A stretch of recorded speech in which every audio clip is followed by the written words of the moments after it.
Hello, everyone. My name is Preston Dennett, and today's episode is called The Coronado Island UFO Incident. This is about an amazing multiple witness abduction case which took place on March 26, 27 in 1994 on the island of Coronado, California. This is located just south of San Diego, north of Mexico. And how I got involved in this was in 1999, I went to speak before a UFO group about UFO healing cases. This is a group headed by Yvonne Smith. It's called the Close Encounter Research Organization, CERO. And after the presentation, I was approached by an audience member, a gentleman by the name of Mike Evans. And Mike Evans proceeded to share with me that he had had a lifetime of encounters with gray-type ETs, and he was very interested in collaborating on a book. I encouraged him, to write it himself, and that I would help him, but he really wanted to collaborate. He felt he was kind of too close to the story and wanted someone with objectivity. And as he proceeded to tell me about his encounters, I became really intrigued. At first, it seemed like your sort of run-of-the-mill abduction account by gray ETs, but then he proceeded to tell me about this incident that happened while he was attending a UFO conference on Coronado Island on the weekend of March 26th, 27th, 1994. This was the Triad UFO Conference. I immediately became intrigued because I had actually been there. I attended that conference on that weekend on Coronado Island. It turned out I had a friend who had a place to stay. And as it turned out, where I was staying was literally about a quarter mile maybe away from where Mike and several others had had an abduction experience. So it was right next door to me, and yeah, that intrigued me for sure. After quite a bit of convincing, we did collaborate on a book together, The Coronado Island UFO Incident, and that's what this presentation is about. It's an amazing case. It's not super well known, but it definitely should be because it's got some very strange elements. The first being where it took place. Again, this was during the Triad UFO Conference. It had a number of real big heavy hitters in the UFO field. Yvonne Smith, certainly a leading abduction investigator in the United States. Colin Andrews, crop circle researcher. Don Ecker, editor of UFO Magazine. Budd Hopkins was there speaking, as was John Carpenter, Michael Lindemann, all very prominent UFO abduction researchers. So this was a conference that was really about UFO contact and was being held at the Del Coronado Hotel on Coronado Island. Now, Coronado Island it's not huge. It's this little island. It's about 32 square miles. It's connected to the mainland by this really long and very high bridge. It's world famous, the Coronado Island UFO Bridge. And what's interesting about this case is, Coronado Island is very densely populated. It's got at least 20,000 people on it at that time, more now, which is 32 square miles, and much of this is not public land. This is actually a Navy island. This is where the Navy trains the Navy SEALs. And much of this island is devoted to the Navy, about half. And the other half is pretty much a tourist trap. It's very densely populated. There are lots of little shops and stores and restaurants and cafes and definitely a bunch of hotels. It's a very famous tourist destination. It's got some of the best beaches around and extremely densely populated, as I said. It's got a very strong police presence. It's a quasi-military island, and really the least likely place you'd expect to have a UFO abduction, much less a mass UFO abduction.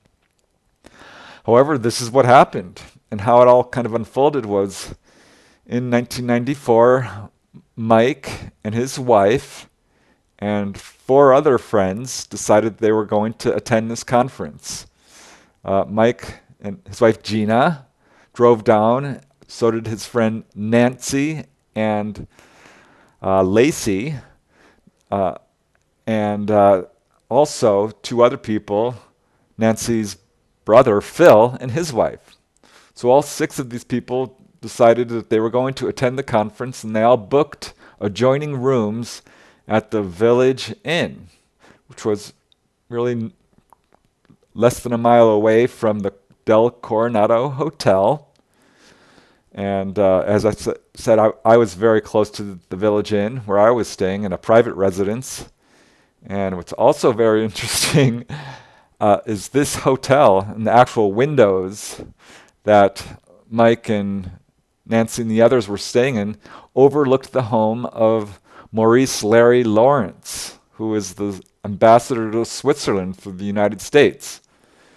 So that house was literally within stone's throw and was visible from the hotel. So that fact will become important. And at this time, Mike did not think he was an experiencer. He was very interested in UFOs. He was very active in MUFON. He was actually a section director, a field investigator, as was Nancy. And together they had worked on several UFO cases, including one of their friends who was with them that weekend, who was Lacey. So these guys were all connected, and in the middle of the night, Mike was in his hotel room when he woke up because light was flooding the room. This is what he consciously remembers. And he was very confused by it, kind of rolled over and went to sleep, he thought. At some point he got up. He remembers stumbling around in the bathroom and thought he slipped and hit his lip somehow. He was a little bit confused by it all and woke up the next morning, and there was a spot of blood on his pillow about the size of a nickel. He pointed it out to his wife. And he's like, "I think I hit my lip." And his wife looked, and she's like, "Well, no, your lip is fine." Though he did take a Q-tip and find blood in his ear. So he was still somehow convinced he hit his lip, despite the evidence, and was also feeling a little fluish, had had a restless night. And in the morning at breakfast, when Nancy and Lacey finally came down, he brought this up.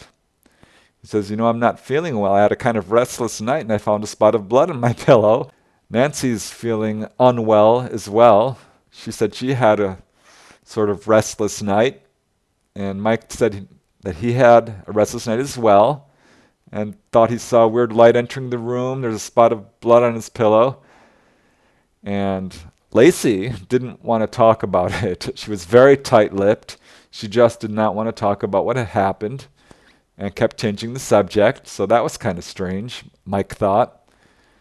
And even stranger, finally, Nancy's brother shows up with his wife and makes an announcement that shocks them all. He says he's not going to the UFO conference, despite the fact that he'd already paid, had been very excited about it, and drove some 150 miles down to San Diego to attend the conference. He now said he did not want to go, and was instead just going to go shopping with his wife. So Mike thought that was curious, but what are you gonna say? And he went and he attended the conference. It was a successful conference. It was very interesting. All the speakers were great. And afterwards, Mike drove home, and that was that. Or so he thought. But in the days and weeks following this conference, Mike started to have some very strange experiences. He would wake up and find bruises on his arm. Sometimes they were very severe. Sometimes it was more than just bruises. There were, triangular marks, puncture wounds. And he was waking up feeling fluish. One time it got so bad he had to go to the hospital. He had a 104-degree fever. It was about 2 weeks or so after the conference. He's had a high blood pressure attack and had to seek medical attention. And during the examination, the doctor said, "What happened to your ear? It looks like you stuck something in your ear. There's a puncture wound." Well, Mike says he just about fell off his chair when he heard that, because now he was starting to connect the dots. Something was wrong. Not only was he waking up with bruises, sometimes his wife, at least once, both he and his wife woke up with this nearly identical marks in nearly the same place. So at this point he contacted his friend Nancy. They were very good friends, and told her about what he was experiencing. And Nancy got a little pale. She's like, "Listen, Mike, I think you might be having abduction experiences." And it took quite a bit of convincing on her part. Mike kept saying, no, I don't think so. These are just bruises. And but could not explain how they were happening. Nancy brought up what happened at the Coronado Island with him seeing blood on his pillow. And he says, "No, I just hit my lip." And she explained, "No, your lip wasn't hurt, but your ear has a puncture wound in it. Think this through." So she finally got through to him, and Mike agreed to seek hypnosis. He, at the time, was very interested in UFOs, but did not think he was involved until now. And he really began to look at some childhood experiences in a different way.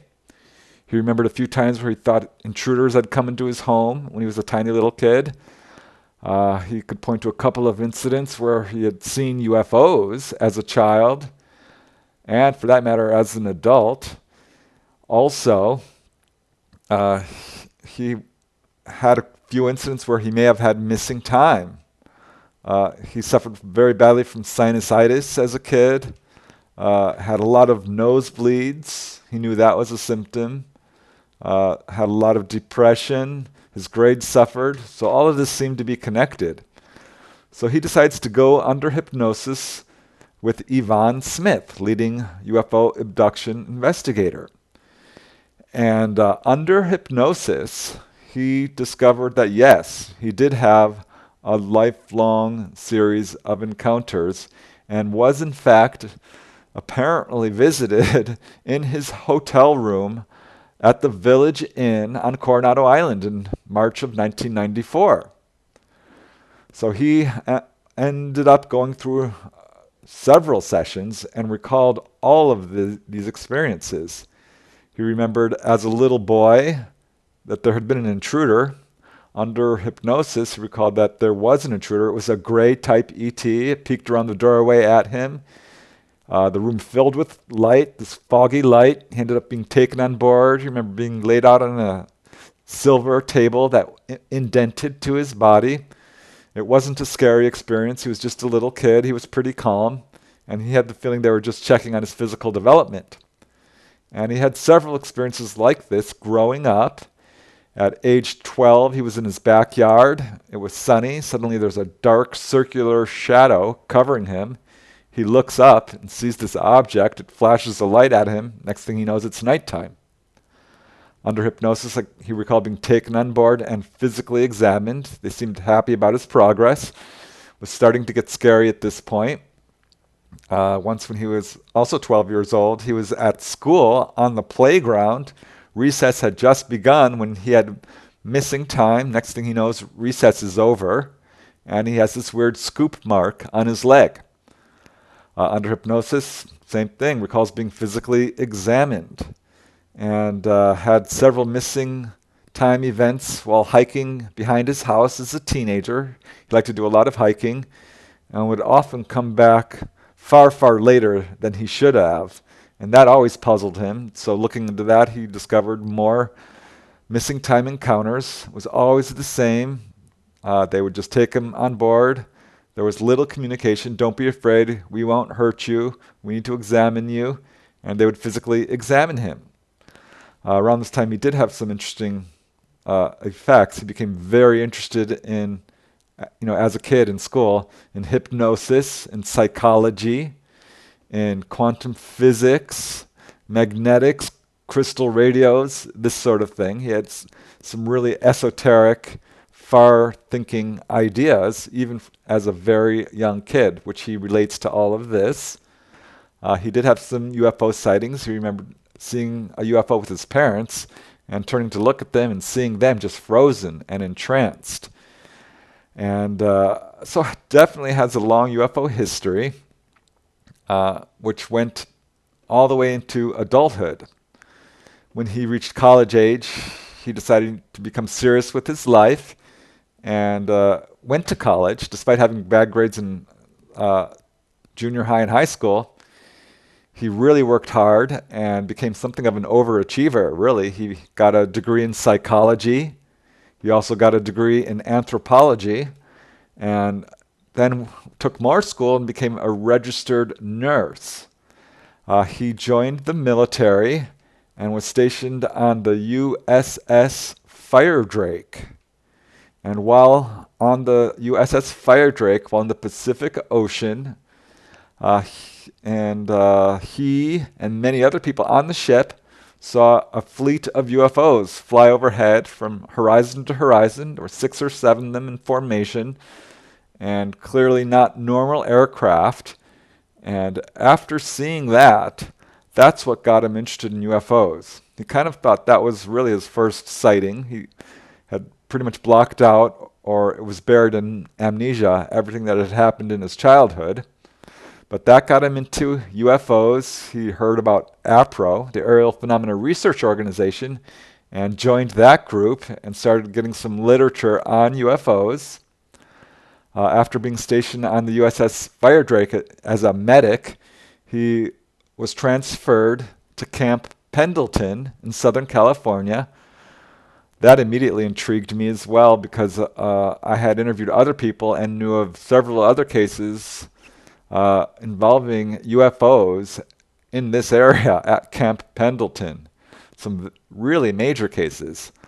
So I wasn't surprised when Mike said he had had some very strange incidents occur at Camp Pendleton, including his entire barracks lighting up in the middle of the night, him feeling paralyzed and unable to move, and multiple incidents involving missing time with he and his friend.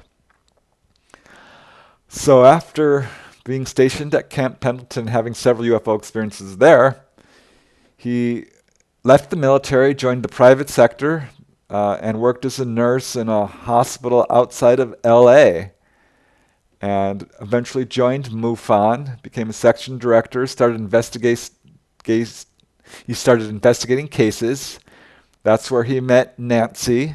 That's how he met Lacey, because he and Nancy were field investigators for MUFON and actually investigated a case where Lacey had been abducted off the freeway in Ventura in 1992.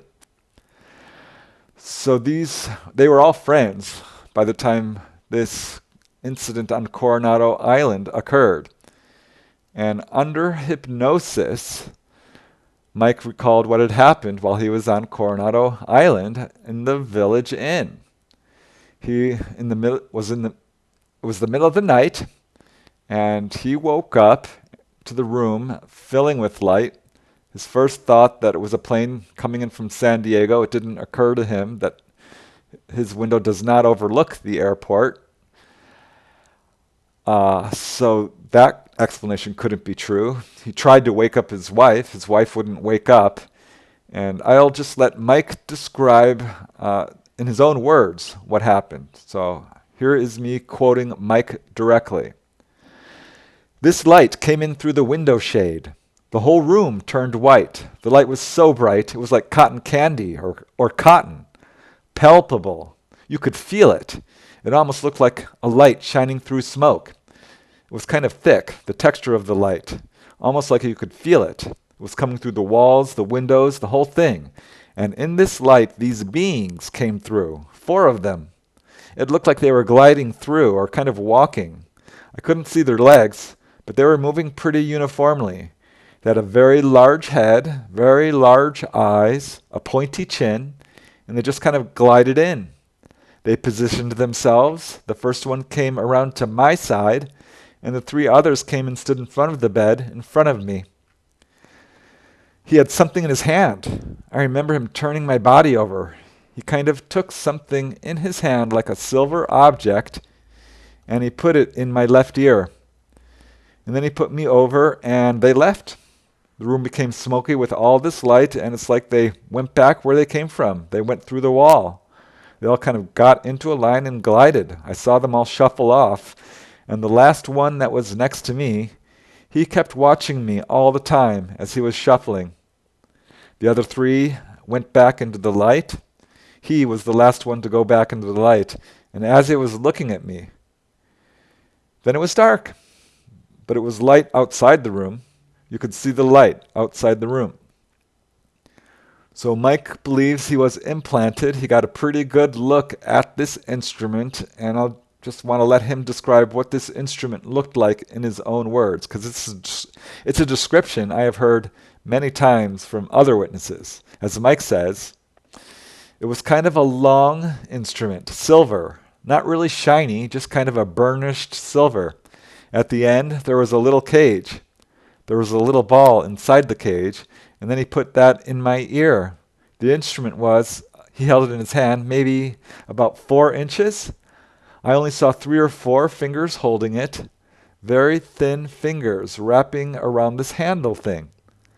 It was fairly thick at the end where they grabbed it, and it narrowed down. And at the very end, there was a little cage with something inside the cage. So that was pretty much the extent of Mike's recall. It was a pretty scary experience for him. He remembered screaming at one point in fear. And waking up the next morning, all he remembered was just this restless night, the light coming in, and the spot of blood on his pillow. So this was pretty shocking revelation for him. And after finding this out, he asked Nancy. At this point, Yvonne Smith was hearing back from other people, and she instructed them all not to speak to each other about their memories in order not to contaminate their stories, because it turned out that this was a mass abduction, which had occurred not only at the Village Inn to these 6 witnesses, but there were at least twice as many witnesses, it turned out. 12, maybe even more. So this is a very profound, important, and strange case. So after Mike revealed what happened to him, attention turned to the next room, which had Nancy and Lacey in it. And Nancy said that she had had a very restless night. Consciously, she does recall seeing the room fill up with light. She saw it through her closed eyelids. It was just a brief flash, and it's just almost a subconscious memory. And she also remembers having a nightmare where she was being chased. It was a very restless night. And even more curiously, she remembers something that happened before this incident that could be, and I think is, very significant. She and Lacey had gone to the Coronado Hotel for a late evening snack. They had a salad, and while there, this was 10 p.m. or so, they said that they saw Secret Service agents, or who they perceived to be Secret Service agents. They thought perhaps even some of their waiters might be, because they had an awful lot of waiters for just the 2 of them, and they seemed to be kind of trying to listen in to their conversation. And they became even more alarmed because as they left the hotel, and the Coronado Hotel, and walked toward the Village Inn where they were going to stay, they were followed by one of these guys. And it was very apparent, and so they made a few turns, and this guy stuck right on their trail, 100 yards behind them.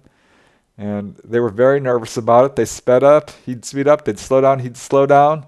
And he followed them all the way to the Village Inn, the Secret Service agent. Both of them confirmed this, and they were kind of freaked out about it. They knew that President Clinton was coming into town that weekend to stay at the home of Larry Lawrence. So perhaps that was why, but the Secret Service agent definitely seemed interested in them. And many people, by the way, at the conference noticed these Secret Service people. Certainly I did. So that evening, Nancy has this very restless night with this nightmare and wakes up the next morning to something even stranger. Not only does she feel fluish and her eyes are glazed and she's kind of out of it, she can't get up out of bed. Something is holding her down. She hears Lacey start laughing, and looking in front of her, she can see that the bedspread, which had been at the foot of her bed, had now been rolled up into kind of a Tootsie Roll, all folded up into like a scarf, and was now tucked around her neck, holding her down. It was tucked under the mattress, pressing her down around her neck. And she had to really make an effort to get out of bed and pull this thing off. That just blew my mind, because I had heard the exact same description from another abductee in a completely separate case. I personally think that was done on purpose and was left by presumably the ETs as sort of a calling card, a little sort of reminder that something strange had happened, because there's no way she could have done it herself, and certainly Lacey didn't do it. It's just a very odd thing. And so she wrestles herself out of bed and is trying to compose herself. And Lacey remains very tight-lipped. Well, now that they know something has happened, Nancy goes under hypnosis. And under hypnosis, she's not able to recall a whole lot. Anytime she gets anywhere close to recalling something, she gets this very severe pain in her head. And Yvonne Smith kept having to pull her out of hypnosis. All she could really recall was a bright light filling the room, some sort of figure rushing towards her, touching her shoulder, and she blacks out. And I'll just read a very short quote from Nancy. As Nancy says, "What I remember is sometime after I fell asleep, I saw a bright, bright flash of light in my eyelids. It was almost like one of those things where you can see the light flash, but you don't wake up. I remember I had a nightmare of some kind." So yeah, she really doesn't remember a whole lot. She does have a long history of encounters. As a kid, she'd seen UFOs with her mom. Her dad had seen UFOs. She got married. As soon as she got married, her husband reported seeing a gray come in and visit them both. And had a lot of experiences both before and after this incident, but was apparently abducted. And although she doesn't remember it, Lacey does. Lacey also has had a lifetime of experiences. And actually, as a very young girl, when she was just a wee toddler, she was in her backyard picking snails off of the plants in the garden when she was confronted by a very tall praying mantis type ET. This is how her encounters began, and they were very frequent throughout her childhood and into adulthood. As a young girl, she was abducted while scuba diving off on the far side of Catalina Island. And as an adult, she had an abduction experience in 1992 with her friend. This was in Ventura, and this was the case that was actually investigated by Mike Evans and Nancy. So this is how they all kind of came to know each other. And Lacey had a lifetime of encounters, and a lot of them were fully conscious. And she had a real hard time with it. She had lost friends because of this, because whenever she had friends, they would start having experiences too. So it was a very difficult time for her, and her method of coping was to just not talk about it. So she went to this conference very reluctantly because she had noticed a pattern that whenever she went traveling, this is when she would be abducted. It seemed to cause an abduction to happen. And she told Nancy this, and she's like, no, I don't want to go. Something might happen. And Nancy convinced her, said, don't worry, we'll be staying at a hotel. It's Coronado Island. What could happen? It's a UFO conference. And Nancy Nancy convinced her to go, and Lacey reluctantly agreed. And they drove down, and everything was fine until they were followed to the hotel by the Secret Service agents. That's when it got weird. And sometime in the middle of the night, Lacey wakes up, and there's this very loud thrumming noise. This was something Mike Evans also recalled hearing, a very loud humming noise. He recalled that under hypnosis. Lacey recalled it consciously. It woke her up, and she could see that the room was starting to fill with light. And she turned over and saw that Nancy was moaning in her sleep and had rolled off the bed and was hiding in the corner, appeared to be semi-conscious. Lacey jumped up and ran over to her and hugged her because Lacey knew what was happening. She knew they were coming. She had felt this sort of thing happen before and was terrified and starting to cry as the room filled up with this foggy, cottony white light, just like Mike had described. And suddenly, through the closed window, she sees grays appear, multiple grays, 2 or 3, and they just glide right in. They levitate Lacey, pull her away from Nancy, and place Lacey on the bed, then levitate Nancy, and whoosh, take her out of the room.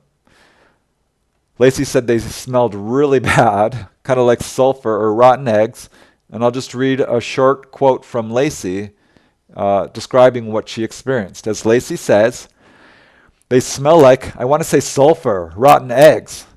They come in through this window. They were small gray beings. They're really small, maybe 3 feet high, very limby, spindly looking. Their torso is quite big. Their heads are large, but they're disgusting. They look disgusting. The room was lit up like daylight. They were pale gray. They had a large torso, was more structured than the rest of their body, but their arms and legs were really stick-like. They had huge heads, huge, round, almond-shaped eyes. I couldn't really see a nose or a mouth. That may have been because they didn't have one or the light was behind them. I just couldn't see them that well. But their chins were really pointed, very, very pointed. And they just took Nancy right out of the room, and she's laying there in bed, semi-paralyzed. She's not sure if she was just too afraid to move or she couldn't move. But here's this very loud thrumming noise, and it's palpable. She hears Mike screaming bloody murder from the other room. It sounds like he's very startled, very terrified. And this goes on for just a brief moment, the screaming, but the humming goes on for a short time. She's not sure how long. She believes she did pass out, lose consciousness, but at some point she wakes up and the room is filling up with light again, and she can see Nancy being brought in the same way she was taken out, floated in on a beam of light. The grays are there. They're levitating her. They place her back in bed. And again, they smell really bad and just glide right out of the room. And slowly the room becomes dark again. Lacey's very disoriented, very shaken up, and she can see that Nancy is unconscious. And she jumps out of bed and checks on Nancy. Nancy is breathing, but very shallowly. And Lacey's not able to wake her up, and Lacey herself is still very disoriented and extremely tired and is not able to remain conscious and ends up back in bed where she falls unconscious, wakes up the next morning, remembers everything, is horrified. She blames herself because she thinks it's her fault. She knew this was going to happen. Of course, it's not her fault. But when Mike asks her, did anyone have a restless night? I had this weird night. She doesn't want to talk about it. It's too traumatizing for her. And it's totally understandable that she, kept this secret for quite some time. She did end up going under hypnosis and didn't really have anything to add to what she had already consciously recalled. One thing she did find curious was not only the fact that their window was overlooking the home of Larry Lawrence, the Swiss ambassador, but that this was the first time she had ever seen gray-type ETs. Before, she had always seen the praying mantis type. This first time she had ever seen grays. So yeah, it was a very scary experience for her. She didn't like it. And now that she had recalled this, attention, of course, turned to Nancy's brother Phil and his wife. What had they remembered? Phil, it turns out, did have a lifelong experiences with ETs, which he knew about. Again, he's Nancy's brother, and she had had experiences. His wife is repulsed by the UFO subject. She refused to be interviewed, doesn't want to talk about it, was pretty upset that Phil had agreed to be interviewed. Phil was initially very reluctant, but only agreed to be interviewed because he thought this case was really important. And he, as I said, did have a lifelong series of encounters, sightings as a kid. Back in the 1980s, as an adult, he had an encounter with a gray-type ET in his bedroom. He could feel it coming for days. He just knew something was going to happen. He finally just said, if something's going to happen, let it happen. And that night it did. He saw this gray-type being, which he described very clearly. It had, looked old, had a little bit of hair on its head. He described it very vividly. This drawing here is taken directly from his description. And he screamed. He was covered in sweat. He doesn't really remember anything else except falling unconscious back on his wife. And woke up the next morning and he felt very unwell and eventually had to be rushed to the hospital with very severe symptoms. The doctors were horrified because he had ear infections in both ears. He had a sinus infection. His eyes were infected. He had infections in every single orifice. He had an infection on his prostate. So this was a very serious situation. He lost weeks of work and took him weeks to recover. He, of course, links it to whatever happened on that evening when he was visited by Grays, and certainly links it to what happened to him at the Coronado Island UFO Conference at the Village Inn in March of 1994. After he found out that Mike and Lacey and Nancy had all had experiences, he started to look back at that night because he had had some flashbacks. He did remember actually hearing someone scream. He thought he heard Mike screaming in the hallway. He remembered at some point his room had filled with light. It's all he really remembered consciously, except it being a very restless night. He remembered waking up the next morning and just being repulsed by the whole UFO subject. He didn't want to talk about it. He didn't want to see it, and wanted nothing to do with it. So he went shopping instead with his wife. Well, after he found out, of course, that all these experiences had happened, he did agree to go visit Yvonne Smith and go under hypnosis, go under hypnotic regression. And under hypnosis, he recalled quite a bit. He recalled the room filling with light, Mike screaming, Grays coming in. He was not the target of the abduction. Apparently his wife was. And I will just let Phil describe in his own words what happened. So this is Phil talking. I remember the room getting really, really bright. It was weird, kind of luminescent, like a bright whitish blue color. Shortly thereafter, I saw these three beings kind of walk through the front door and enter the room. There were three of them. They were all short, grayish blue in color, big eyes. They kind of just walked over to our bed and were walking around the room. They were very spindly, real thin, long arms. I didn't really notice any clothing. One had a black rod in his hand that had a ball on one end, and he made eye contact with me and then touched me on the temple with the rod. And I just kind of was paralyzed at that point. At that point, he was just like right in my face to where he was just inches away from me, and I could only see into his eyes. When he was staring at me, I just kind of felt that he was saying, "It will be over soon, and don't worry," that type of thing. Not that he spoke or anything, but that's just kind of the thoughts that I had that he was projecting towards me. Nothing really happened to me. I do remember them taking my wife, however. She was enveloped in a beam of light, and then she just kind of vanished.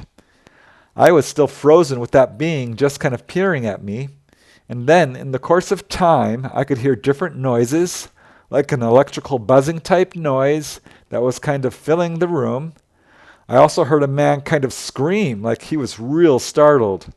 That was for a couple of seconds, and that was out in the hallway. It was fairly high-pitched. It sounded like somebody really got the life scared out of them.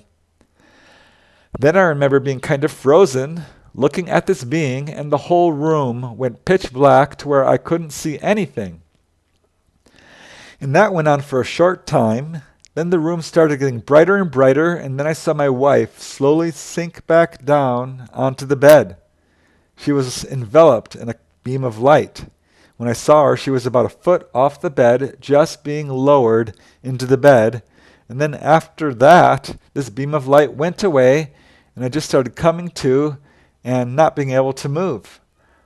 I got up to go to the bathroom, and when I got back in bed, she kind of awoke, turned over, and fell asleep. So that's what he recalled under hypnosis. Other than that, he woke up the next morning, and all of that had been blanked out of his mind. All he really remembered was having a restless night, and being repulsed by the UFO subject, and kind of ignored the few flashbacks of light filling the room and someone screaming in the hallway until he heard about what Mike and the others had recalled. So there are 6 witnesses right there to this incident. Mike's wife Gina elected not to go under hypnosis, so we don't have any testimony from her. However, other people had started to contact Yvonne Smith and said that they had experiences on that night while attending the conference. And they weren't in the Village Inn. They were in another hotel, or other hotels, actually. I was able to interview one of these witnesses, who I call Patrick, and he was in another hotel and had a visitation on that evening, which he doesn't consciously recall, other than waking up the next morning, and he had a mark on a very intimate part of his body, a triangular-shaped kind of bruise, which healed very quickly, but it was a very strong and obvious indication that he had had an experience. And it turned out his roommate had also had an experience. His roommate elected not to be interviewed. But Yvonne Smith was later contacted by even more witnesses, including Melinda Leslie, a very well-known abductee, who had almost completely forgotten that she was even at the conference, but did recall being taken on board and seeing other people on board this craft in chairs, laid out on tables, being physically examined, and other things. She's one of the few people who does remember actually being taken on board. And Yvonne Smith goes into this in her investigation on the case. So yeah, this is a very interesting case. There was another abductee, Jesse Long, who was apparently abducted on that evening, even though He wasn't at the conference, but may have been abducted into this same object or taken there. Very hard to say. It's a very complex case with all kinds of levels to it. And yeah, I was there. I was just a couple of thousand feet away. I don't remember anything unusual about that night. Neither does anyone in the home that I was staying at. But I'm sure that there are other witnesses to this case. And Yvonne Smith has done an enormous amount of research into this case. I was kind of a latecomer and was drawn into it by Mike Evans, who was very, very eager to get this information out as soon as possible. And as I said, we did write a book together on this called the Coronado Island UFO Incident. And Yvonne Smith, of course, wrote an excellent book, highly recommended, on this case called Coronado, in which she goes into quite a bit more depth in terms of like the on-board experiences and some of the other witnesses beyond the original 6, including Mike and Gina, Nancy and Lacey, and Nancy's brother Phil and his wife. So yeah, I would definitely recommend that book. It's got some incredible revelations into this case, including the possibility that Bill Clinton, the President of the United States, may have also apparently, according to a source she was contacted by, an unnamed source, told her that President Clinton had also been abducted, as had 2 of his Secret Service agents. So if true, I mean, that's an incredible revelation and appears to be connected to all of this. And I think that's what makes this case so profound, so important, and so strange. I mean, was this a display of power in front of our government? Was this a MILAB, a military abduction? Is there some element of mind control going on here? Was this abduction observed by our military? I find it hard to believe, looking at where this took place, that our military was not aware of it on some level. Just because Coronado Island, there's no way that this could have gone unnoticed unless the ETs have a very, very advanced technology which allows them to do this, which does seem to be possible because we do know abductions can happen anywhere, out of moving vehicles, out of planes, trains, boats, while scuba diving, crowded condominiums, hotels. I've got an abduction case which took place out of the Marriott Hotel in Woodland Hills, California. So I guess it's entirely possible. And again, following this incident, Mike did have more experiences, which he was able to recall under hypnosis. Interestingly, he started seeing praying mantis ETs after this incident, which he had never seen before. He did recall how he had gotten some of these bruises and puncture wounds, particularly this massive bruise on his arm. He recalled from that incident that there was this metal plate which had been placed over his arm, which apparently caused this bruise. And what's interesting about this case is it's not only a multiple witness case, and not only to take place in a location that's truly bizarre and unlikely, but it involves a number of amazing physical effects, physical evidence, physiological effects that are very hard to ignore, and I think conclusively prove that this case did happen. Both Mike and Nancy suffer from flu-ish effects, flu-like symptoms. So that's important, I think. They both felt these effects immediately following the incident. And not only did Mike have all these bruises and puncture wounds and a high blood pressure attack and a hole in his ear, he was able to get some MRIs after discovering that he was apparently implanted during this incident. he arranged to have some magnetic resonance imaging taken of his head, of his brain.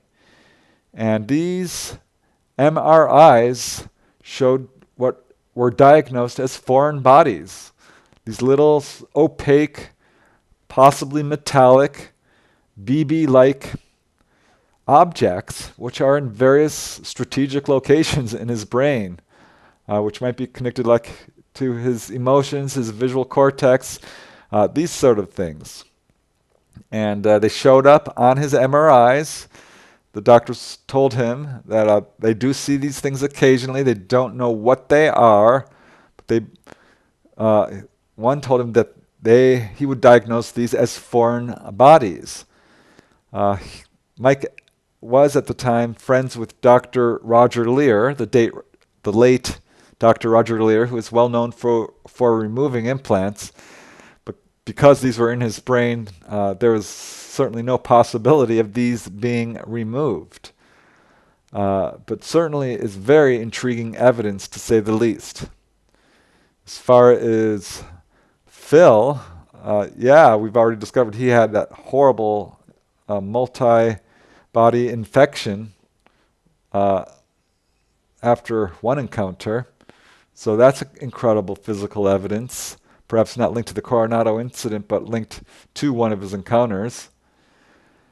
Let's see, Lacey, she's also had some really incredible physical evidence that I think confirms the veracity of her encounters. She's woken up with some pretty severe cuts and bruises and puncture wounds. She has this mark, this small triangular mark on her hand that seems to be chronic. It looks like a burn. It looks like it's inflamed and painful. It's not painful, but it's always there. And she found out it does in fact fluoresce under a black light. That's strange. And her ET contacts told her at one time that it's a genetic card, a genetic marking of some kind. Following her abductions, one time she was being abducted so often, her health really began to suffer, and she did have to go to the doctor. She was suffering from severe allergies to just about everything. And so, her health has definitely suffered from all of this. At one point, she had something very interesting happen. She decided to take a hearing test on the computer, and her whole family and herself were very surprised when her hearing was off the charts. I mean, it was very excellent hearing and rated. I mean, she had the hearing equivalent of a German shepherd. She could hear very, very high tones, very high beeping tones. So that was strange, and she connects that to all of this. So definitely some very interesting physiological effects from all this. Perhaps the most interesting and compelling being what happened to Nancy. Following the Coronado Island UFO incident, about a week or two afterwards, she noticed the scoop mark on her leg and was very intrigued by it because she knew it hadn't been there before. And when things began to come out about what had happened on that night, she connected it to this incident. She believes she got it on that night. And being friends with Dr. Roger Lear, as Mike was actually, he had participated in some of the implant removal surgeries that Dr. Roger Lear had done. And when Dr. Roger Lear found out that Nancy had this experience, and she pointed out she had the scar, Dr. Roger Lear was really interested because he had another client who he calls Doris, who not only had the same scar, but it was on the same place on her body. And she also had a history of experiences and believed she was implanted. And Dr. Roger Lear had removed this implant from Doris, and it was this small cantaloupe seed looking object. And Nancy agreed to have her implant removed and had images taken of her leg, and there was in fact an object present in the images, and had this object removed by Dr. Roger Lear. and it looked identical in appearance to that which was removed from the other client, Doris. And I'll just quote Dr. Roger Lear here briefly, as Roger Lear says, the results of the Dr. Roger Lear uses the pseudonym Annie for Nancy. And as Dr. Roger Lear says, the results of the surgeries on Annie and Doris each revealed a little round ball of grayish-white material found deep within the tissues but attached to the underside of the skin. And each of these implants and the others showed many strange properties. One being that there was no foreign body reaction. Normally when there's a foreign body, the object is surrounded by calcium produced by the body to protect it. That did not happen in these cases. Also, the blood vessels in these tissues in this area showed evidence of being completely destroyed. Again, no foreign body reaction, no inflammation of the tissues, except there was a weird inflammation of the tissues in the blood vessels themselves. And they appeared to be exposed to some sort of ultraviolet light, which was very hard to explain. Again, they were the same appearance as other objects, and just all kinds of strange properties. Some of the other implants, not necessarily Nancy's, were apparently composed of metals, meteoritic iron. There was a couple of implants that were magnetic. One implant actually gave off some sort of electromagnetic signature. So the implants, very, very interesting. And I think kind of smoking gun evidence. Interestingly, immediately following this implant removal surgery, it was just a few days, maybe a week later, Nancy was visited again and apparently re-implanted. Nancy says she will not be having any more of her implants removed. And following this incident, all these witnesses continue to have experiences, including Mike Evans. Mike says all of his experiences have been pretty cut and dry. Physical examinations in which they take reproductive material. They're mostly interested in just physically examining him. He hasn't gotten any special messages. Nancy continued to have experiences, as did the others, Phil, Lacey, and the others. And it hasn't been particularly pleasant for them. And today they've pretty much dropped out of the spotlight, pulled away from the spotlight. They don't want any attention. They don't want to be contacted. They pretty much have pulled out of the whole UFO scene and are just trying to live normal lives, which I totally respect and understand, because this has got to be pretty difficult to deal with. But I'm very glad that they did agree to be interviewed and did allow this information to come out, because I think it's an important case. And not only, it's got such interesting elements. First, again, that's being held at the time of a UFO conference, which, by the way, was a Triad UFO conference funded by billionaire Robert Bigelow. Also unusual, is being held on Coronado Island, which is very densely populated. Also unusual that it's a Navy island.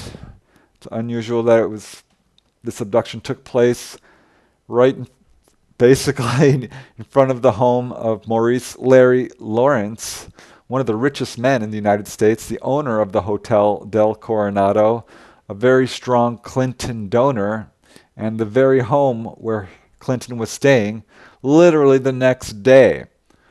So that is just mind-blowing to me. That's a very, very unusual element to this case. It's also unusual that so many people were taken. So I'm not sure what the meaning behind this entire Coronado Island UFO incident is, but it's definitely a very profound case. And that's what this presentation is about. Thanks once again for watching, and keep having fun.